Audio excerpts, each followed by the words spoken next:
সোকল fan page, এই page সেই page, এগুলা অনেক গজায় উঠে সেখানে সরকার বিরোধী বিভিন্ন ইস্যু, সেটার নেগেটিভিটি, এইটা সেটা নিয়ে বহু রকমের পোস্ট, যেটা আমার অনেক ফ্যান ফলোয়ার আছে যারা বিভিন্ন জায়গায় আমাকে যারা দীর্ঘদিন ধরে চেনে, তারা জানে আমার অ্যাক্টিভিটি সম্পর্কে, আমার লেখালেখি, আমার জীবনযাপন, আমার খাবার দাবার, আমার কবিতা, আমার গান ইত্যাদি সম্পর্কে যারা জানে, খুব গভীরভাবে জানে, তারা জানে যে এগুলো ফেক পেজ।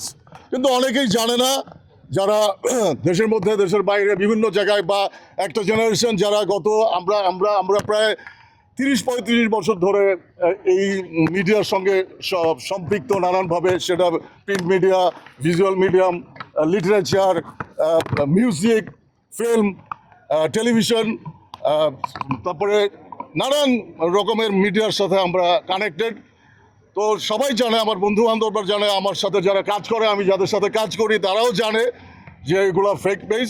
এই সমস্ত পেজ থেকে উস্কানিমূলক পোস্ট দিয়ে, নানান রকম পোস্ট দিয়ে, সরকার প্রধানদের বিরুদ্ধে পোস্ট দিয়ে, তাদেরকে মানে আমাকে তাদের এই সমস্ত পোস্ট দিয়ে আমাকে বিব্রত করার চেষ্টা, এবং অনেকের কাছে ভুল বোঝার ভিতরে নিয়ে গেছে এই সমস্ত পেজ। তো আমি আজকে ডিবি অফিসে আসছি হারুন স্যারের সাথে দেখা করতে।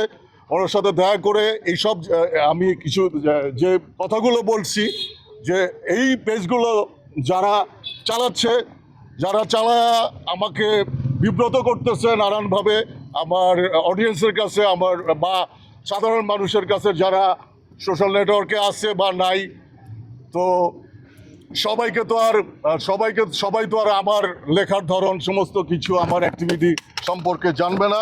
কারণ গত 15-20 বছরে যারা বড় হয়ে গেছে, তারা অনেকেই আমাদের অনেক কিছু সম্পর্কে জানে না। সো আমি এখানে আসছি স্যারের কাছে, হারুন সাহেবের কাছে আসছি, এইগুলো যারা করতেছে তাদেরকে খুঁজে বের করে দৃষ্টান্তমূলক আইনানুগ ব্যবস্থা নেওয়ার জন্য আসলে এই জন্যই আমি আসছি।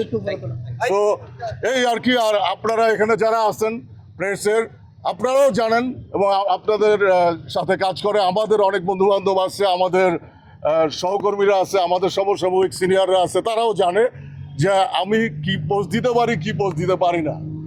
ঠিক আছে? তো ধন্যবাদ সবাইকে, এবং সবাইকে বিভ্রান্ত হইতে আবারও না করতেছে যে আপনারা যারা জানেন না, দূর দূরান্তে যারা এখনো ওইভাবে এই টেলিভিশনের মাধ্যমে, সোশ্যাল বা অন্যান্য মিডিয়ার মাধ্যমে আপনারা অবগত হইলেন যে এগুলো আমার না।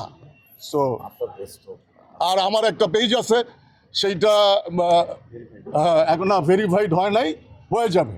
হ্যাঁ, কিন্তু এখন প্রবলেম হচ্ছে যে ভেরিফাইড হইলেও তো এখন ফেক পেজ যে হারে বা নানান জন, এত তো কোনো মানে ইয়ে নাই, এখানে কোনো তো মানে কি বলে, কোনো মানে কন্ট্রোল নাই। যেভাবে পারতেছে সে সেইভাবে পেজ খুলতেছে, একাধিক পেজ খুলতেছে।